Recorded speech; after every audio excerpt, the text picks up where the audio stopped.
E se o mapa para o lugar mais importante da história humana estivesse, o tempo todo, nos levando para o lugar errado?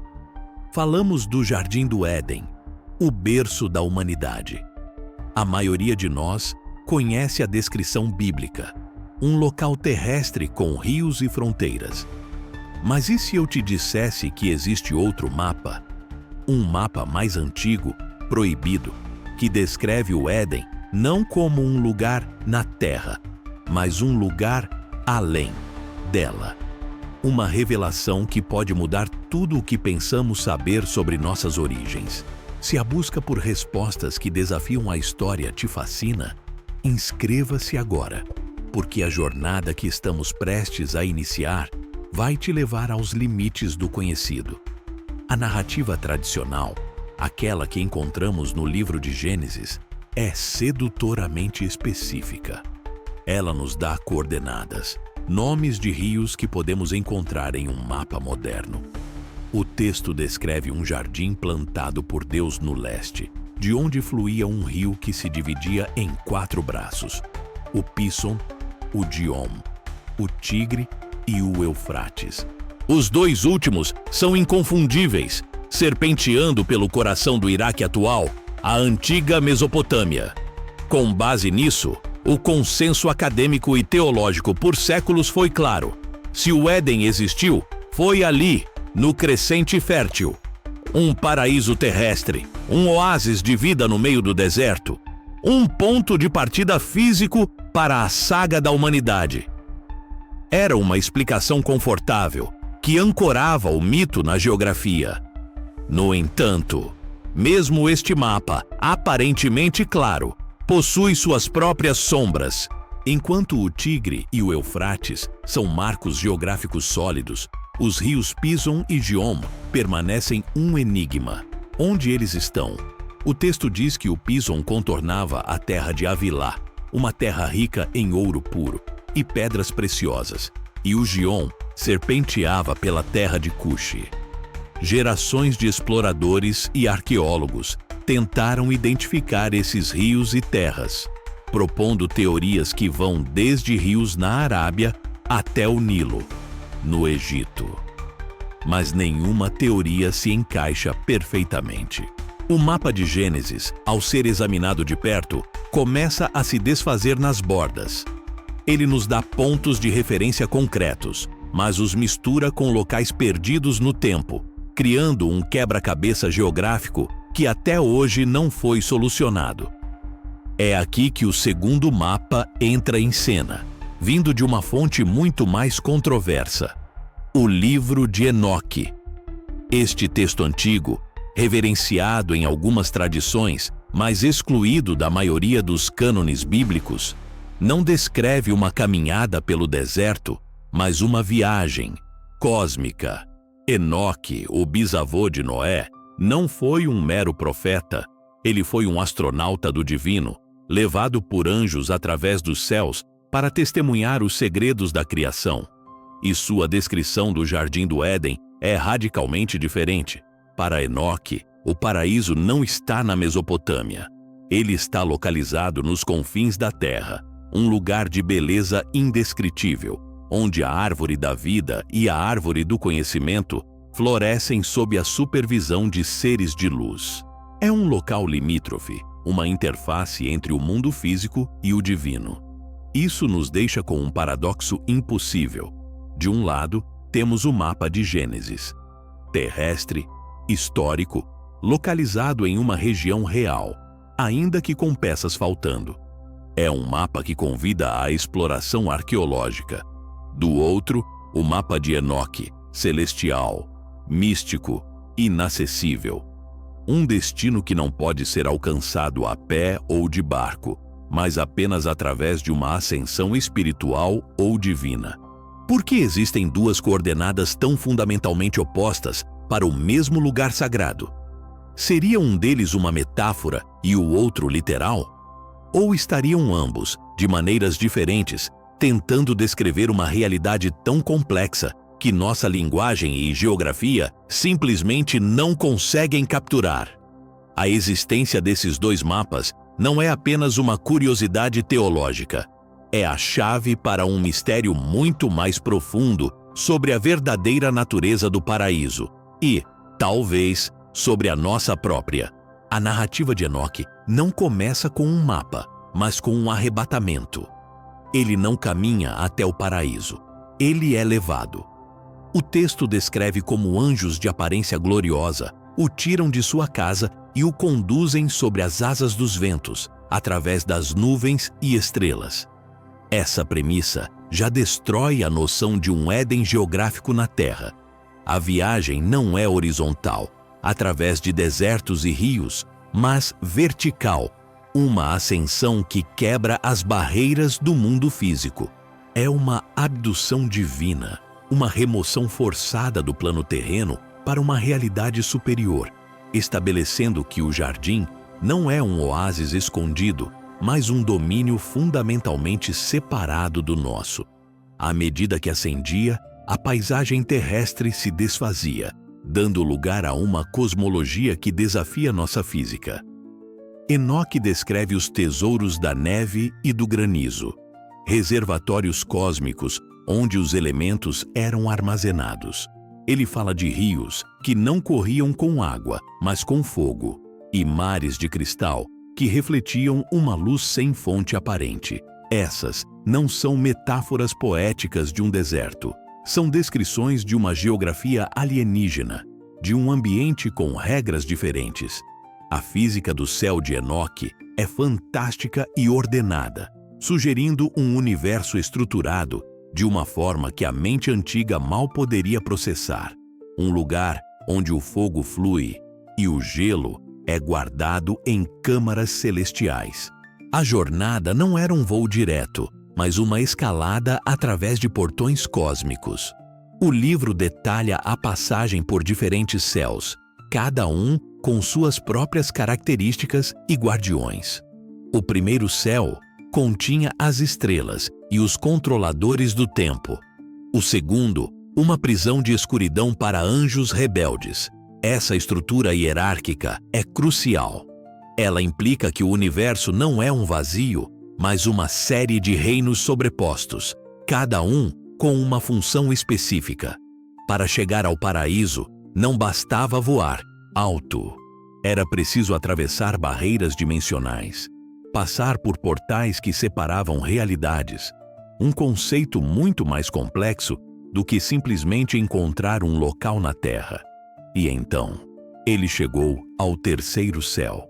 O livro o descreve não como uma nuvem etérea, mas como um lugar de beleza indescritível. É aqui que Enoque finalmente localiza o Jardim do Éden. Ele vê árvores de todas as espécies, com flores e frutos de aroma doce, e no centro, a Árvore da Vida. A descrição ecoa Gênesis, mas o contexto muda tudo. O jardim não está na Mesopotâmia, irrigado pelo Tigre e Eufrates. Ele está em outra dimensão, no terceiro nível da criação, um lugar acessível apenas por uma viagem sobrenatural. O mapa de Enoque não aponta para um lugar na Terra, mas para um endereço celestial. Diante de tal relato, a questão se torna inevitável. Seria essa cosmologia fantástica, com céus estratificados e rios de fogo, puramente simbólica? Uma alegoria complexa sobre a jornada da alma? Ou estamos diante de algo mais? A possibilidade mais inquietante é que Enoque, um homem de uma era pré-científica, estivesse tentando descrever, com a linguagem limitada de seu tempo, uma experiência literal em um local não terrestre. Seriam os anjos uma forma de descrever seres avançados? E as paisagens celestiais, uma tentativa de verbalizar uma tecnologia ou uma realidade física para a qual ele simplesmente não tinha palavras? A resposta pode redefinir nossa compreensão do sagrado. A cosmologia descrita por Enoque, com seus céus em camadas e paisagens de outro mundo, força-nos a fazer uma pergunta desconfortável. E se a palavra jardim for a tradução mais pobre para o que ele realmente viu? E se o Éden não fosse um paraíso botânico, mas algo que a mente antiga simplesmente não tinha vocabulário para descrever? Essa interpretação radical sugere que o local de onde os anjos vigilantes desceram não era um Éden de paz e natureza, mas uma espécie de posto avançado. Uma base de operações localizada não na superfície da Terra, mas em uma interface entre o nosso mundo e outro. Nessa perspectiva, a história muda completamente. Os vigilantes não seriam simplesmente anjos que caíram em tentação, mas talvez os tripulantes de uma expedição quebrando um protocolo de não interferência. O Éden seria a sua base, a nave-mãe. As descrições de Enoque sobre árvores de perfumes estranhos, montanhas de pedras preciosas que queimam e rios que não correm com água poderiam ser tentativas de descrever tecnologia incompreensível, fontes de energia, estruturas de dados cristalinas, sistemas de suporte à vida. A narrativa dos anjos caídos se transforma então no primeiro registro de um contato alienígena que deu terrivelmente errado. Um evento tão impactante que ecoou através de milênios como mito. Mas existe outra possibilidade, ainda mais vertiginosa. E se o Éden não for um lugar físico em nosso universo, nem mesmo uma nave em órbita, mas um portal? Um ponto de intersecção entre dimensões. A subida de Enoque ao terceiro céu não teria sido uma viagem espacial, mas uma transição entre realidades. Isso explicaria a física bizarra e as paisagens que desafiam a lógica. O jardim seria uma espécie de antessala dimensional, e os anjos, seres interdimensionais. Se essa ideia de portais escondidos em textos antigos te fascina, deixe o seu like para sabermos que você quer mais. E comente abaixo. O Éden era um lugar físico, uma base tecnológica ou outra dimensão? É crucial, no entanto, abordar essas teorias com um olhar crítico. A interpretação do Éden como base extraterrestre ou portal dimensional é fascinante, pois oferece uma explicação para os elementos fantásticos do relato de Enoque. Ela preenche as lacunas com conceitos que nossa era digital compreende. O perigo, contudo, é o anacronismo. Projetar nossas preocupações e tecnologias sobre uma cultura antiga que operava com um sistema simbólico e espiritual diferente. Ao buscar naves espaciais em textos sagrados, corremos o risco de perder a mensagem teológica original, trocando uma sabedoria profunda por uma ficção científica conveniente, mas talvez vazia. No fim, a questão não é simplesmente escolher entre fé cega na alegoria e a aceitação de teorias de alienígenas do passado. O dilema está em como decidimos ler esses textos ancestrais. São meras metáforas para a jornada da alma?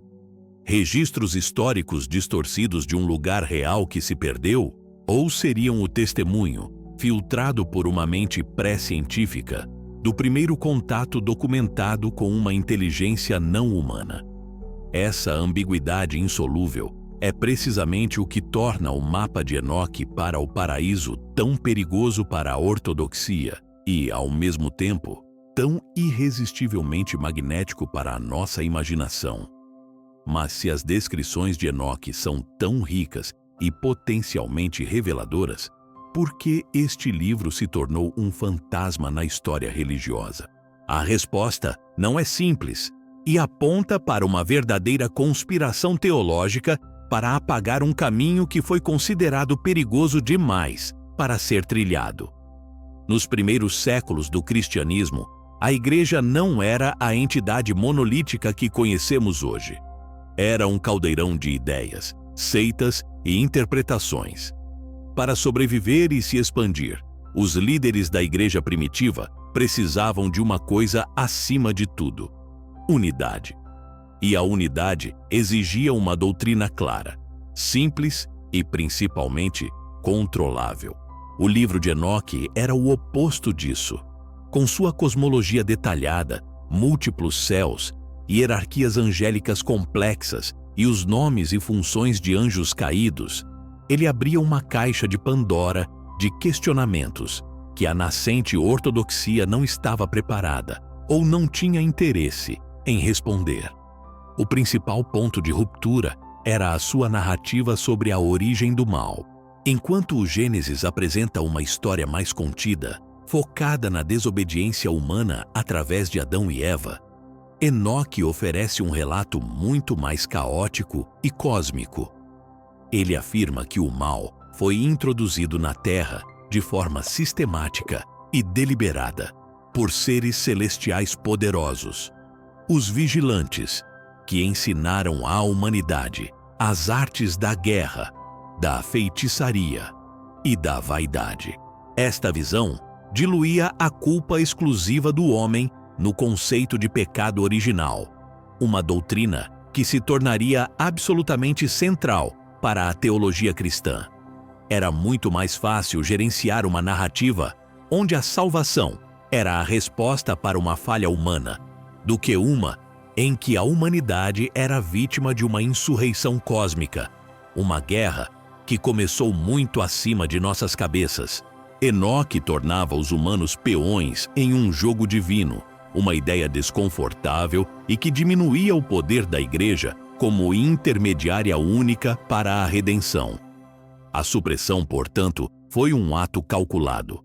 Concílios como o de Laodiceia, no século IV, foram cruciais para definir o que entraria e o que ficaria de fora do cânone bíblico.